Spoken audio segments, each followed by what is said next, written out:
संपत्ति मुसलमानों की ही जली है, गाड़ी मुसलमानों की जली है, दो नई बस मेरी जल गई, ट्रांसपोर्ट जल गया, मेरा सिटी पैलेस जल गया, मुरादपुर मस्जिद तोड़ा गया। मैं अफसोस करता हूँ ऐसे लोग हमारे सनातन में पैदा हुए, क्योंकि मेरा जो सनातन है वो दया का, मेरा जो सनातन है वो एक दूसरे को मदद करना सिखाता है, ना कि उनकी जान लेना, ना कि उनकी हत्या करना।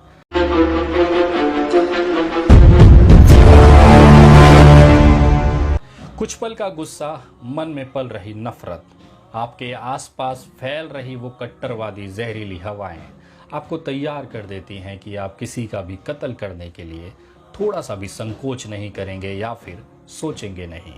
अगर ये ऐसी नहीं होती, ये ऐसी वास्तविकता या परिस्थितियां नहीं होती, तो शायद आज मेरा देश, भारत की जो चर्चा विश्व में हो रही है वो ना हो रही होती। मैं भगवान से प्रार्थना करता हूँ कि भगवान हमारे देश का चर्चा रोज कराएं, लेकिन इस तरह की चीज़ों में ना कराएं जिसमें भारत का जो सर है वो शर्म से विश्व के सामने झुक जाता है। कारण है कि देश के अंदर जो दंगे, जो फसाद, जो मस्जिदों को जलाना, रामनवमी शोभा यात्रा पे पत्थरबाजी होना, ये वो कलंक है जो देश के स्वर्णिम इतिहास पर, गौरवान्वित इतिहास पर काले धब्बे की तरह हैं, जो पूरे विश्व को इस समय दिखाई दे रहे हैं। हावड़ा, कोलकाता, बिहार शरीफ, नालंदा, सासाराम, रोहतास, ये कुछ नाम हैं, अलग अलग राज्य हैं, लेकिन इनके जो कृत्य हैं वो लगभग एक हैं। इन तमाम जगहों पर खुलेआम चौराहे पर इंसानियत को पहले लटकाया गया, उस पर पत्थर बरसाए गए, उसको गोलियां मारी गई, पेट्रोल डालकर उसको आग लगाई गई, उसके बाद इस लाश के टुकड़े टुकड़े किए गए और अपने आप को सभी ने गौरवान्वित महसूस करते हुए अपने घर को लौट गए। लेकिन इस पूरी पवंडर के बाद अगर कुछ छूटा है तो छूटा है माँ की आंखों में वो आंसू जिसका बच्चा इस पूरे बवाल में खो गया। उस बचा है तो उस आदमी के, इंसान के खाली हाथ, जिसकी पूरी जिंदगी के मेहनत के पैसे से एक छोटी सी दुकान खड़ी की थी और उपद्रवी भीड़ ने उसमें लूट लिया और उसे आग लगा दिया। बची हुई है तो वो खंडहर मस्जिदें जिसके अंदर घुसकर सनातन का परचम लहराया गया, वहाँ की धार्मिक किताबें कुरान और हदीस को जलाकर प्रभु श्री राम को खुश करने की बड़ी मेहनत की गई। आज इस पूरे बवाल के बाद जो बचा है तो एक खौफनाक सन्नाटा, जो ये सोचने पे मजबूर कर देता है कि आखिर ऐसा क्या हुआ जिसकी वजह से आज इंसानियत तार तार हो गई। मैं देख के विचलित हूँ। नालंदा में मेरे एक भाई को मैंने भेजा, उन्होंने वहाँ से कुछ तस्वीरें और वीडियोज़ मुझे भेजी। सोगरा मस्जिद का ये हाल है।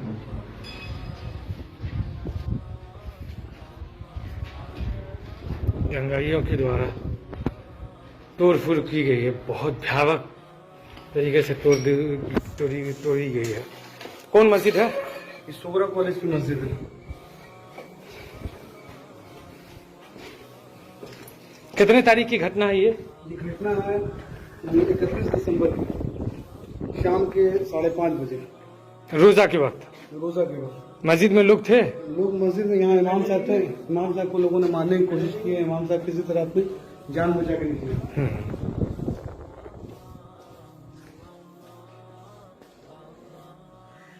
हेलो दोस्तों, मैं अभी बिहार शरीफ के मुरारपुर में हूँ। मुरारपुर मस्जिद और मदरसा की जो तस्वीरें आपके सामने आई होगी, आप देख सकते हैं। ये मस्जिद है, मदरसा की गेट है, मस्जिद का गेट आगे में है। ये जो मदरसा है, मदरसा की लाइब्रेरी है। मदरसा में इसमें यहाँ के लोगों के कहने के मुताबिक यहाँ कई हजार कुरान शरीफ किताबें जलाई गई थी दंगाइयों के द्वारा। देख सकते हैं, ये डॉक्यूमेंट है।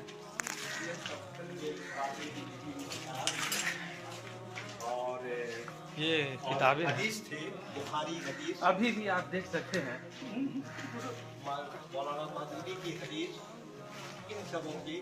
हदीस की किताबें अभी भी जली हुई आपके सामने भी दिखाई दे रही है।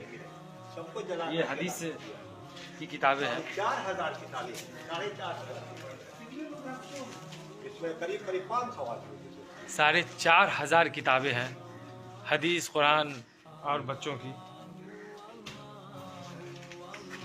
कुरान शरीफ के तरकीब देख सकते हैं किस तरह से दंगाइयों के द्वारा दुकान तक को कबारा गया था।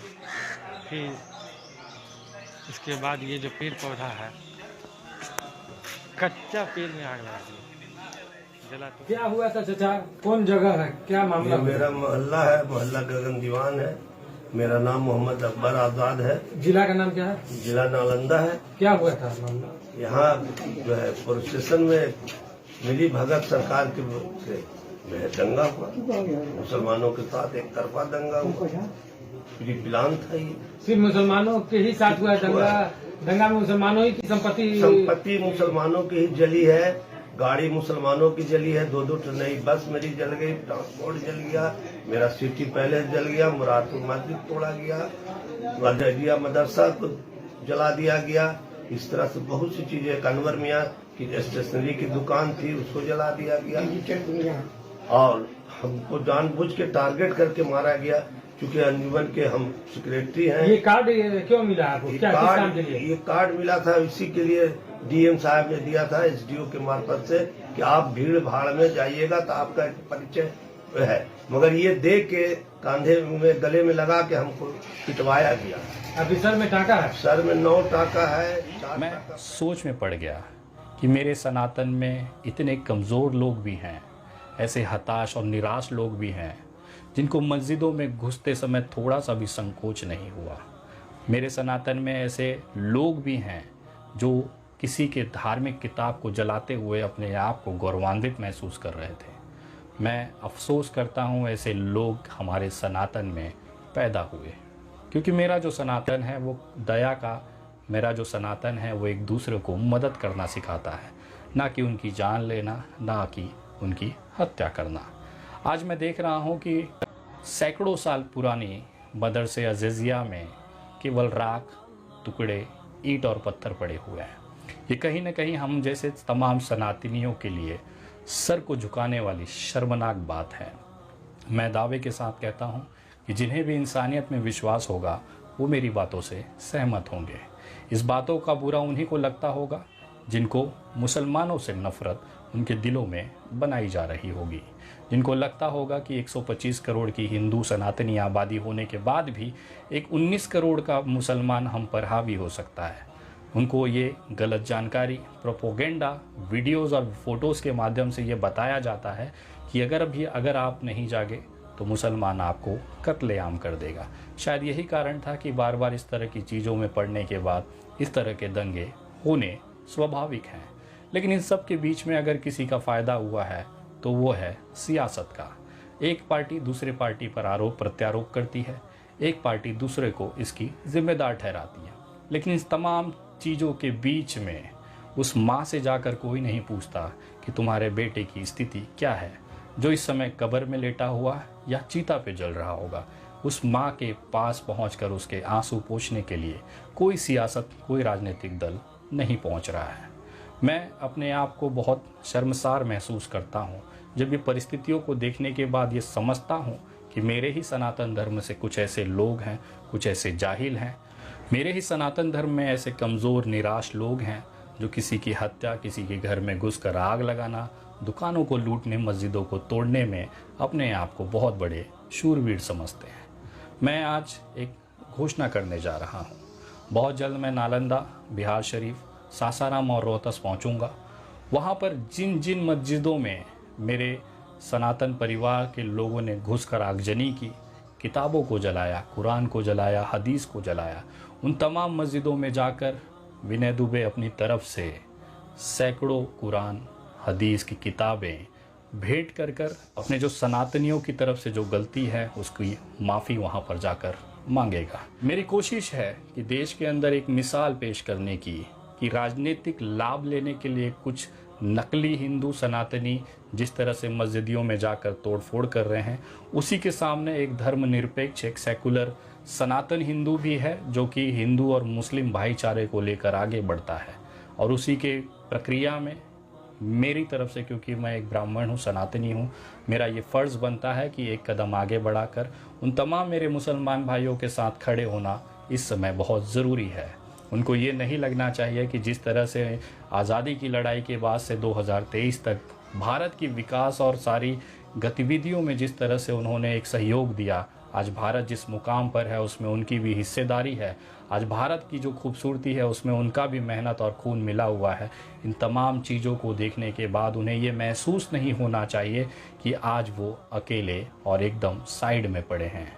मेरी कोशिश है कि उन तमाम मेरे निराश, मजबूर, अपने आप को अकेले समझने वाले तमाम मेरे मुसलमान भाइयों का हाथ पकड़कर मैं उन्हें ये विश्वास दिलाना चाहता हूँ कि इस देश के अंदर आप आज भी अकेले नहीं हैं।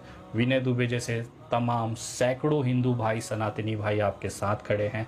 आपको निराश होने की ज़रूरत नहीं है। मेरे ही समाज के कुछ ऐसे, मेरे सनातन के कुछ ऐसे नफ़रतबाज लोग भी हैं इस धरती पर जो आपकी तबाही का इंतज़ार कर रहे हैं। उसके सामने एक पहाड़ सा हुजूम ऐसे भी सनातनियों का है जो आपके साथ, आपके दुख में, आपके सुख में कंधे से कंधा मिलाकर खड़ा हुआ है। मैं आज ये घोषणा करता हूँ कि जिस भी मस्जिदों में, जिस भी मदरसों में ये किताबें जलाई गई, कुरान की किताब जलाई गई, हदीसें जलाई गई, उन तमाम जगहों पर विनय दुबे 100 कुरान और उसके साथ में हदीस की किताब खरीदने के लिए जो आर्थिक पैसे हैं वो मैं उस मस्जिदों में जाकर अर्पण करना चाहूँगा, देना चाहूँगा।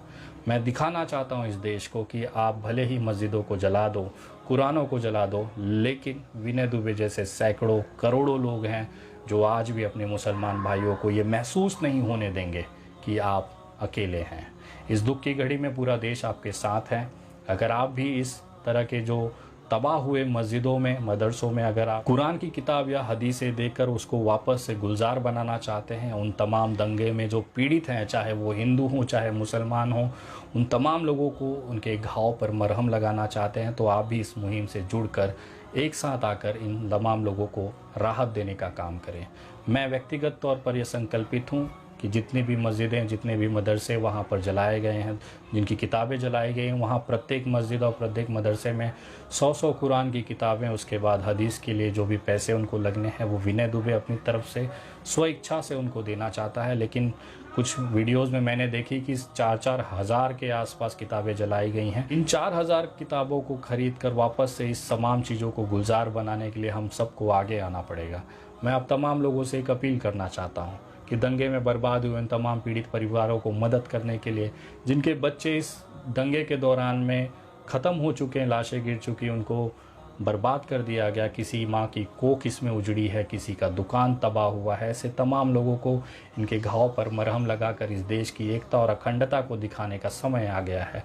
आप तमाम लोगों से मैं निवेदन करूंगा कि अगर आप भी माह रमज़ान के पाक महीने में अगर आप मदद करना चाहते हैं, आगे आना चाहते हैं, तो आप मेरे माध्यम से कर सकते हैं। लेकिन सबसे पहले कोशिश करिए कि आप खुद उस जगह पर पहुँचें, वहाँ पर जाकर अपने हाथों से मदद करें।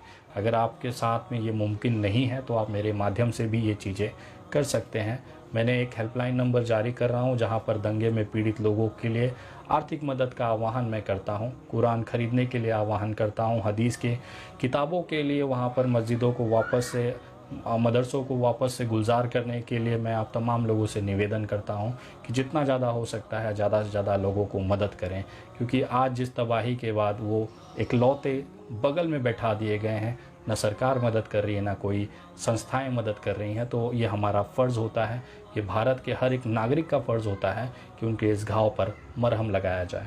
अगर इस मुहिम में जुड़कर आप मदद करना चाहते हैं तो आप हमारे गूगल पे, फ़ोनपे, पेटीएम और UPI नंबर 9820898898 इस नंबर पर आप भेज सकते हैं, या फिर ये QR कोड आप स्कैन कर भेज सकते हैं। अगर इस नंबर पर आपको भेजने में कोई दिक्कत आती है तो आप मेरे दूसरे हेल्पलाइन नंबर 9004929313 इस नंबर पर भी आप कोशिश कर सकते हैं। बहुत सारे लोगों से मैसेजेस आ रहे थे कि इस समय मुझे बिहार पहुंचना है। उन तमाम लोगों से कहना चाहता हूं कि विनय दुबे ऐसी मुश्किल घड़ी में, परिस्थितियों में कभी भी आपका हाथ नहीं छोड़ेगा। मैं बहुत जल्द इन तमाम दंगा प्रभावित राज्यों में, क्षेत्रों में पहुंचूंगा। प्रशासनिक परमिशन लेने की प्रक्रिया शुरू है। आप इस मुहिम से जुड़ें, इस वीडियो को ज़्यादा से ज़्यादा लोगों तक शेयर करें, और उन तमाम लोगों को मैं विश्वास दिलाना चाहता हूं कि इस जो नफ़रती लोगों ने जो बर्बादी आपकी ज़िंदगी के साथ की है, उस घाव पर मरहम लगाने के लिए आपका अपना भाई बिहार, हावड़ा, कोलकाता पहुंच रहा है। अगली वीडियो बहुत जल्द, तब तक जय हिंद, जय महाराष्ट्र।